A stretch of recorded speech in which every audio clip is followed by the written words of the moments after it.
Hello students, आज हम इसमें करेंगे हमारा बीकॉम सेम 3 में जो पोस्ट अकाउंट में चैप्टर है मटेरियल 2, उसमें फीफो मेथड। इसमें काफ़ी सारे मेथड है, जैसे फीफो मेथड है, लीफो मेथड है, वेटेज एवरेज है और स्टैंडर्ड रेट वाला है, जिसमें से हम आज फीफो मेथड सीखेंगे। फीफो का फुल फॉर्म होता है first in first out method, ठीक है। तो इसमें हम देखेंगे जब भी हमारे पास जो गुड्स आता है, जो भी हमारे पास स्टॉक्स आते हैं, वो हम जब प्रोडक्शन में सेंड करते हैं तो उसके रजिस्टर मेंटेन करने पड़ते हैं। तो वो रजिस्टर हम कौन से मेथड से मेंटेन कर रहे हैं, फीफो से, लीफो से या वेटेज से, वो हमको उसमें देखना होता है, जिसमें आज हम देखेंगे फीफो मेथड। देखिए अभी यहाँ पे मैंने एग्जाम्पल सॉल्व किया हुआ है, ये पूरा सॉल्व एग्जाम्पल है। हमारे वीडियो की लेंथ थोड़ी कम करने के लिए, वीडियो का साइज कम करने के लिए मैंने इसको सॉल्व करके रखा है, जो मैं आपको अभी डिटेल में समझा रहा हूँ। पर इसका जो क्वेश्चन है वो हमारे टेक्स्ट बुक में एग्जाम्पल नंबर 1 दिया हुआ है। मैं फिर भी आपके सामने एक बार यहाँ पे रीड कर लेता हूँ। देखिए, The following is the receipts and issue of a certain material in a factory for the quarter ending on 31st March 2011। यहाँ पे आपको एक फैक्ट्री के रिसिप्ट्स और इश्यूज बताए गए हैं किसी मटेरियल के, वो भी कब, क्वार्टर एंडिंग के। क्वार्टर एंडिंग ऑन 31st मार्च, हमारा क्वार्टर एंड हो रहा है वो भी 31st मार्च को। अभी आपको पता है किसी भी ईयर में जो क्वार्टरली हम देखते हैं टाइम पीरियड होता है वो 3 मंथ्स का होता है। एक क्वार्टर मतलब 3 मंथ्स होता है। ऐसे पूरे साल में 4 क्वार्टर्स होते हैं, जिसको हम Q1, Q2, Q3, Q4 से भी स्टेट में देखते थे। अभी इसमें हमारा जो क्वार्टर एंडिंग बताया हुआ है 31st मार्च 2011 का है। मीन्स ये चालू कब हुआ होगा, जनवरी से। जनवरी, फरवरी और मार्च 3 महीने के डिटेल्स हमको दिए गए हैं। उसमें जनवरी 2011 में फर्स्ट डेट को बोला है हमारा ओपनिंग बैलेंस है 20 kgs एट ₹2। मतलब हमारे पास जो मटेरियल पड़ा है उसका ओपनिंग बैलेंस है 20 किलो का, वो ₹2 का जो है पर केजी के हिसाब से। फिर 4 डेट को हमने वो मटेरियल जो है, हमारे पास जो मटेरियल पड़ा था उसमें से हमने 10 kg इशू किया है प्रोडक्शन में। फिर फरवरी 1 को अगेन परचेज किया है 30 kg एट ₹2.5 पर केजी। फरवरी 1 को हमने 30 kg का मटेरियल परचेज किया है ₹2.5 पर केजी के हिसाब से। 6 डेट को हम इशू कर रहे हैं 20 kg, अगेन 28 को इशू कर रहे हैं 10 kg। फिर मार्च के 4 तारीख को परचेस कर रहे हैं 20 kg at the rate of ₹3। Again 16 को हम इशू कर रहे हैं 15 kg। Okay, from the above mention information you are required to prepare stock register assuming that issues are priced on FIFO method and state the value of stock on 31st March 2011। अभी इस data से, जो हमको data दी गई है question में, इस data से इन्होंने बोला है कि आपको इसमें रजिस्टर मेंटेन करना है, वो भी फीफो मेथड से।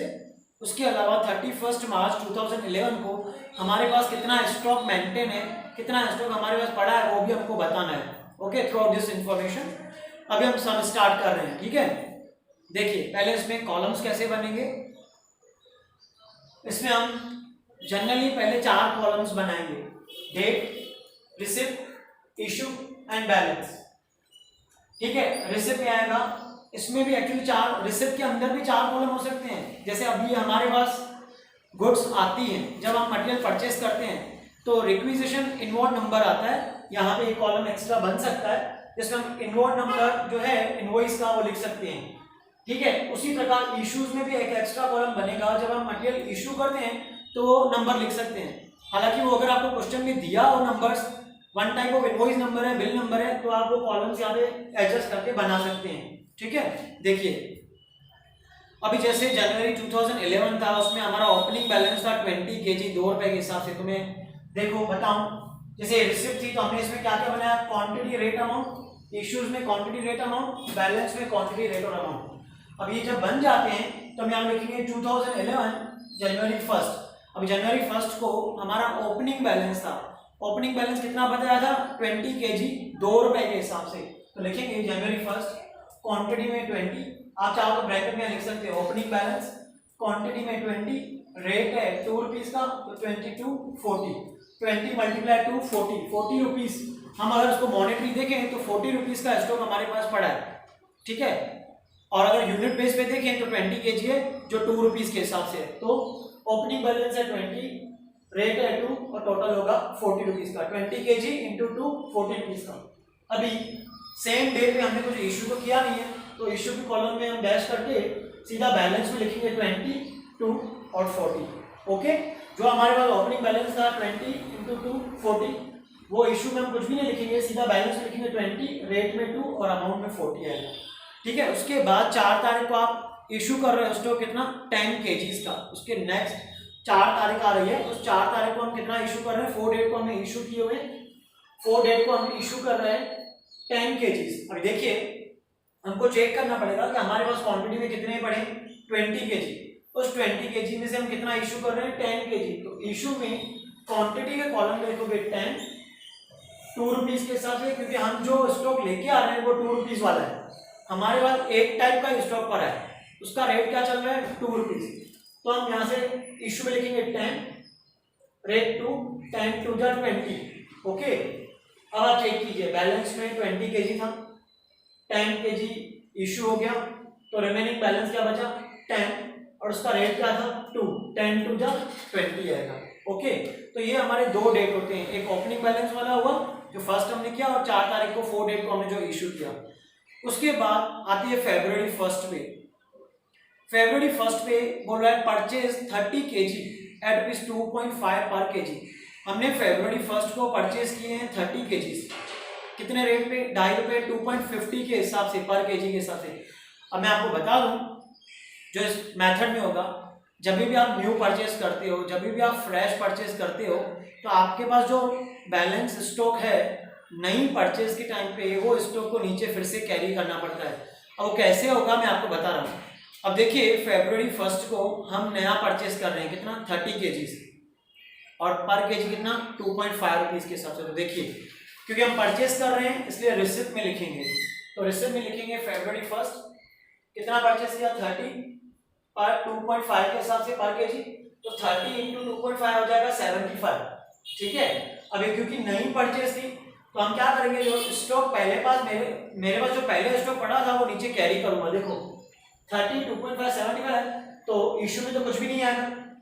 आते हैं बैलेंस में, तो बैलेंस में जो हमारे पास पहले 10 का kg पड़ा था वो 10 देखो मैंने फिर से नीचे लिया, कितने वाला था वो 2 रुपीज वाला, तो वो 2 भी लिखे। और अभी जो नया परचेस किया वो कितना 30 kg, वो 30 भी लिखा, कितना अमाउंट है उसका पर kg 2.5 वो भी लिखा। तो 10 और 30 दोनों मिला के टोटल स्टॉक हमारे पास कितना हो गया 40। ठीक है, अभी 10 इंटू 2 20, 30 इंटू 2.5 75, तो 20 और 75 मिला के टोटल स्टॉक हो जाएगा 95 का। ओके, ये चीज जो मैंने समझाई ये चीज कब होगी, जब न्यू परचेज हो, फ्रेश परचेज हो। तो फ्रेश परचेज के टाइम पे हमारे पास जो भी स्टॉक में पड़ा होता है वो सब नीचे कैरी होता जाएगा। मैं एक बार फिर से रिपीट करता हूँ, देखो February को फर्स्ट डेट को February 1st को हमने कितने kg परचेज किए 30, कितने में 2.5 पर kg, मतलब टोटल 75 के। अब जब मैं उसको बैलेंस में ट्रांसफर करूंगा, इशू में तो कुछ आएगा क्योंकि इशू कर नहीं रहे, जब मैं उसको बैलेंस में ट्रांसफर करूंगा तो आपको क्या चेक करने का, देखो पहले 10 kg स्टॉक में था वो नीचे आ जाएगा, फिर 30 नया परचेज किया वो भी आ जाएगा, तो 10 और 30 दोनों कर्ली ब्रैकेट में रख के टोटल कितना हो गया 40 kg। ये 2 रुपीज पर kg था, ये 2.5 पर kg था, मींस टोटल कैसे आएगा 10 इंटू 2 20, 30 इंटू 2.5 75, तो 20 और 75 आ जाएगा 95। अगर ऐसे दिक्कत हो तो आप ऐसे कर सकते हो, 10 और 30 टोटल 40 हुआ, अब यहाँ से ये 20 था और यहाँ से 75 था, टोटल 95 होगा, ऐसे भी ले सकते हो। ओके, उसके बाद 6 डेट February 6 को हम इशू कर रहे हैं 20 kg। अभी 6 फरवरी को आप 20 kg के गुड्स इशू कर रहे हो। अब आते हैं इसके मेन मुद्दे पे, मेन पॉइंट क्या है इसका, ये है FIFO मेथड, जिसका मैंने फुल फॉर्म बताया था फर्स्ट इन फर्स्ट आउट। अब मुझे 20 kg इशू करने हैं। ओके, देखो 6th डेट कोई परचेस नहीं है, 6th डेट को मुझे कितने इशू करने हैं 20 kg, और मेरे पास स्टॉक में 40 kg है। पर इन 40 kg में से पहले मैं किसको इशू करूंगा, FIFO के हिसाब से जो पहले वाला स्टॉक है वो पहले इशू होगा। देखो मुझे कितने इशू करने हैं, मुझे इशू करने हैं 20 kg और मेरे पास स्टॉक में कितने हैं 40 kg। तो पहले ये जो 10 है हम पहले ये इशू करेंगे। ठीक है, देखो पहले मैं 10 लेके आया, उसका रेट क्या था पर kg 2 रुपीज, 10 2 जा 20। ओके, अब 20 kg इशू करने थे, 10 मैंने ओल्ड स्टॉक में से ले लिए, तो बाकी मुझे कितने लेने हैं, बाकी हमको चाहिए 10 kg जो हम नए स्टॉक में से लेंगे, इस 30 वाले में से। यही तो फीफो मेथड है, फर्स्ट इन फर्स्ट आउट, मतलब पहले आया हुआ स्टॉक पहले जाएगा। देखो 20 kg मुझे इशू करने, तो उस 20 में से जो पहले 10 है वो ये लूंगा 2 रुपीज वाले, 10 2 जा 20 हुआ, बाकी जो मुझे रिमेनिंग 10 चाहिए वो मैं 30 में से ले लूंगा। 10 उसका रेट क्या था 2.5, तो 10 इंटू 2.5 हो जाएगा 25, हम इसको कर्ली ब्रैकेट में शो कर सकते हैं। ओके, अब आप देख सकते हो 10 और 30 टोटल 40 था, उस 40 में से मैं 20 ले चुका हूं, उस 20 में से मैं कैसे पहले वाले 10 और नेक्स्ट वाले में से 10, तो हमारे पास जो रिमेनिंग स्टॉक बचा होगा अभी कौन सा बचा होगा, न्यू वाला, वो भी खाली 20 kg। देखो आया 20 कितने वाला 2.5 वाला, तो 20 इंटू 2.5 हो जाएगा 50, 20 इंटू 2.5 हो जाएगा 50, मतलब हमारे पास स्टॉक में अभी 20 kg ही है, 2.5 पर kg के हिसाब से टोटल होगा 50। ओके, उसके बाद अगेन 28 फरवरी को हम फिर से इशू कर रहे हैं 10 kg, 28 को हम इशू कर रहे हैं 10 kg। देखिए 28 फरवरी नो परचेस, फिर से मैं 10 kg इशू कर रहा हूँ। अब मेरे पास तो एक ही सिंगल स्टॉक पड़ा है, कौन सा वाला, देखो ये 20 वाला, 2.5 रुपए वाला हमारे पास पड़ा था, 2.5 वाला, तो इस 20 में से आप 10 लेके आई इशू कर दीजिए, तो 10 इंटू 2.5 तो हो जाएगा 25, तो रिमेनिंग क्या रहा, ये 20 में से ये 10 गए, ये 20 में से 10 गए, तो बाकी रिमेनिंग रहेगा 10, और वो भी 2.5 के साथ, 10 इंटू 2.5 क्या हो जाएगा 25। आया अभी समझ में? ओके, एक मिनट। उसके बाद अगर हम आगे देखें तो आती है मार्च की डेट। मार्च में 4 तारीख को परचेस किए हैं 20 kg एट ₹3। मार्च में 4 डेट को आप परचेस कर रहे हो 20 kg एट ₹3। ओके, तो मैंने आपको क्या सिखाया था, जब भी हम नया परचेस करते हैं, जब भी फ्रेश परचेस करते हैं, तो जो पहले स्टॉक में होता है उसको नीचे कैरी करते हैं। देखो मार्च 4 को हमने परचेस किए 20 kg 3 रुपीज के हिसाब से, तो ये है मार्च 4, परचेज में लिखेंगे रिसिप्ट में 23 के हिसाब से 60, 20 इंटू 3 हो जाएगा 60। अब जब भी नया परचेज करते हो तो पहले वाला इसको क्या करोगे, नीचे कैरी करोगे, तो 23 जा 60, तो देखो पहले हमारे बैलेंस में कितना पड़ा है 10, वो 10 रखा 2.5, पहले वाला 10 रखा 2.5, और अब ये दूसरा 23 के हिसाब से। ओके, तो ये 25 और ये 60 मिला के हो जाएगा 85।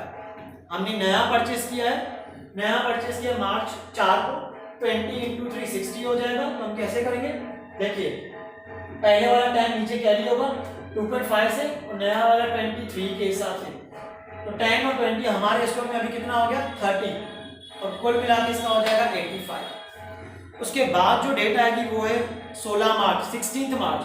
16 मार्च को हम इशू करेंगे 15 kg, 16 को हमको इशू करने 15 kg। तो मैंने क्या बताया था, फीफो में जो पहले आए हुए गुड्स हुए वो पहले इशू होंगे, फर्स्ट इन फर्स्ट आउट। देखिए अभी 16 डेट को नो रिसिप्ट, तो रिसिप्ट में कुछ भी नहीं लिखेंगे, हमको कितने इशू करने हैं 15 इशू करने हैं, 15 kg। मेरे पास स्टॉक में 2 तरह के गुड्स हैं, 10 वाले भी 20 वाले भी, तो हम पहले कौन से लेंगे 10 वाले। 15 kg हमारी रिक्वायरमेंट है, जिसमें से हम पहले 10 वाले ले लेंगे, बाकी के जो रिमेनिंग 5 हैं वो नए स्टॉक 20 में से ले सकते हैं। तो देखो पहले 10 लूंगा, इनका रेट्स क्या था 2.5, 10 इंटू 2.5 25, बाकी जो 5 रहेंगे वो 5 हम इसमें से लेके आएंगे, ठीक है। उनका रेट क्या है 3, 5 3 जा 15, तो 10 और 5 हो जाएगा 15। मैं आपको फिर से बता रहा हूँ, मार्च 16 को हम इशू कर रहे हैं 15 kg। देखिए तो कोई रिसिप्ट में एंट्री नहीं होगी, 15 kg की रिक्वायरमेंट है, 15 kg की रिक्वायरमेंट है, तो उसमें पहले मैं 10 लूंगा 2.5 के हिसाब से 25, रिमेनिंग जो 5 है वो नए स्टॉक में से लेंगे 20 में से, 3 के हिसाब से 15, तो हमारे पास कितना स्टॉक बचेगा, देखिए 30 में से 15 गया तो बाकी रहेगा 15, वो भी 15 कौन सा नया वाला स्टॉक 3 रुपीज वाला, तो 15 इंटू 3, 15 इंटू 3 हो जाएगा 45। ओके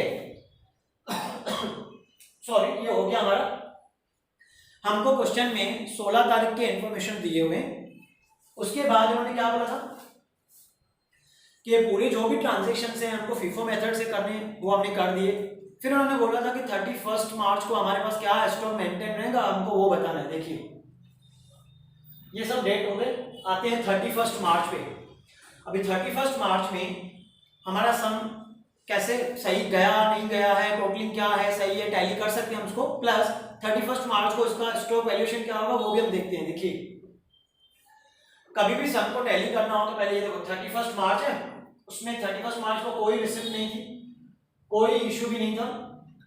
हमको 16 मार्च तक के डिटेल्स दिए हुए हैं, तो हम 31 मार्च को सिर्फ जो हमारा बैलेंस बचा है वो लिखेंगे। 15 का 15, अमाउंट 45 का 45, 15 3 रुपीज के हिसाब से 45, मतलब ये हम लिखेंगे 31 को। वैसे हमारे ट्रांजेक्शन है 16 तारीख तक, ठीक है। तो 31 में नो रिसिप्ट नो इशू, ठीक है। तो बाकी बैलेंस में वो सेम 15 का 15, 3 का 3 और 45 का 45। अभी हम सम को टैली भी कर सकते हैं कि हमारा सम कैसे करेक्ट है इनकरेक्ट है। देखिए आपको क्या करना है, जो रिसिप्ट है, रिसिप्ट की जो क्वांटिटी है उसका पूरा टोटल कीजिए फ्रॉम 20 to 20, यहाँ तक 20 और 30, 50 और 20 70, ये 70। फिर अमाउंट का पूरा टोटल कीजिए 175। इशू में भी क्वांटिटी का पूरा टोटल कीजिए 10, 20, 10 और 15, 55। अमाउंट का पूरा टोटल कीजिए 130। जबकि बैलेंस में सिर्फ लास्ट डेट का जो स्टॉक होता है, बैलेंस होता है, वो हमको नीचे कैरी करना होता है। मैंने क्या सिखाया, रिसिप्ट में पूरी क्वांटिटी का टोटल, अमाउंट में पूरी क्वांटिटी का टोटल, इशू में पूरी क्वांटिटी का टोटल और अमाउंट में पूरा टोटल, ओके। जबकि बैलेंस वाले कॉलम में सिर्फ लास्ट डेट जो होती है वही हमको नीचे कैरी करना होता है। मींस 31 मार्च को हमारी जो क्वांटिटी है 15, वो 15 लिखेंगे, अमाउंट 45 45 लिखेंगे। अब टैली कैसे करेंगे, हमारी रिसिप्ट की जो क्वांटिटी है उसमें से आपको इशू की क्वांटिटी को डिडक्ट करना है, माइनस करना है। 70 में से 55 गए तो देखो इसकी क्वांटिटी बचेगी बैलेंस की 15। रिसिप्ट की जो अमाउंट है 175, उसमें इशू की जो अमाउंट है 130, वो माइनस कीजिए तो आएगा 45। मैंने क्या बोला, हमारी रिसिप्ट की जो क्वांटिटी है 70, उसमें इशू की क्वांटिटी है 55, वो माइनस कीजिए तो आपकी बैलेंस की क्वांटिटी 15 मिल जाएगी। उसके बाद रिसिप्ट की जो अमाउंट है 175, उसमें से इश्यूज की अमाउंट जो 130, वो माइनस कीजिए तो आपकी ये जो बैलेंस की अमाउंट है, ये फिगर 45, वो आपको मिल जाएगा, टैली हो जाएगा। इससे पता चल जाएगा कि हम सही जा रहे हैं, ओके। तो ये आपके सामने पूरा किया हुआ है मटेरियल 2 का जो हमारा चैप्टर है पोस्ट में, उसका एग्जाम्पल नंबर 1 FIFO मेथड। हम जल्दी LIFO मेथड भी करेंगे और एक्सरसाइज में से भी काफी सम सॉल्व करेंगे। Still if you have any problem तो आप मुझे मैसेज कर दीजिए, ओके। बाय।